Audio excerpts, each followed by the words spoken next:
Whispering উডসের গভীরে ছিল মায়াবী বন, যেখানে সূর্যের আলো পাতায় নেচে বেড়ায় আর প্রতিটি বাতাসের সঙ্গে ভেসে আসে প্রকৃতির জাদুর মিষ্টি সুর। এই বন ছিল সুশীল পরীদের আবাসস্থল, যারা প্রকৃতির ভারসাম্য রক্ষার দায়িত্ব পালন করত। তাদের মধ্যে লিলিয়ানা, সবচেয়ে কনিষ্ঠ পরী, তার সাহস ও অ্যাডভেঞ্চারের প্রতি ভালোবাসার জন্য বিখ্যাত ছিল। একদিন সকালে পরীরা ক্রিস্টাল ঝর্ণার পাশে জড়ো হয়েছিল, যা তাদের পবিত্র মিলনস্থল এবং যেখানে প্রাচীন সামঞ্জস্য বৃক্ষ ট্রি অব হারমোনি জন্মায়। এর শিকড় গভীরে প্রসারিত হয়ে বনের জাদুকে পুষ্ট করত। কিন্তু সেদিন সেই বৃক্ষের উজ্জ্বল আলো মলিন হয়ে গিয়েছিল, আর এর পাতা শুকিয়ে ধূসর হয়ে যাচ্ছিল। হতবাক হয়ে পরীদের নেত্রী রানী আমারা কারণটি প্রকাশ করলেন। বনের হৃদয় পাথর হার্টস্টোন, যা গাছের ভিতরে লুকিয়ে ছিল, চুরি হয়ে গেছে। হার্টস্টোন আমাদের জাদুকে টিকিয়ে রাখে, রানী আমারা বললেন। এটি ছাড়া বন শুকিয়ে যাবে এবং প্রকৃতির ভারসাম্য ধ্বংস হয়ে যাবে। আমাদের এটি পরবর্তী পূর্ণিমার আগেই ফিরিয়ে আনতে হবে।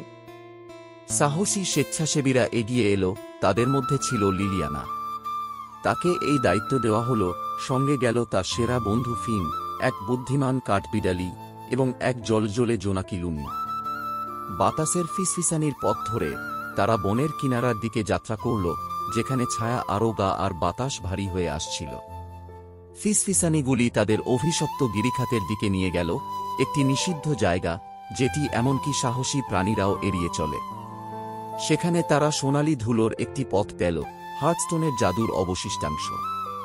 পথ ধরে তারা একটি ধ্বংসপ্রাপ্ত পাথরের প্রবেশদ্বারে পৌঁছাল। এর ওপারে ছিল একটি অন্ধকারে ঢাকা গুপ্ত গুহা, যেখানে এক লোভী গোবলিন গ্রোড হার্টস্টোনটি লুকিয়ে রেখেছিল। গ্রোড তার শক্তি ব্যবহার করে একটি নিজের মতো করে বনের বিকৃত রূপ তৈরি করতে চেয়েছিল, যেখানে শুধু সে বেঁচে থাকবে।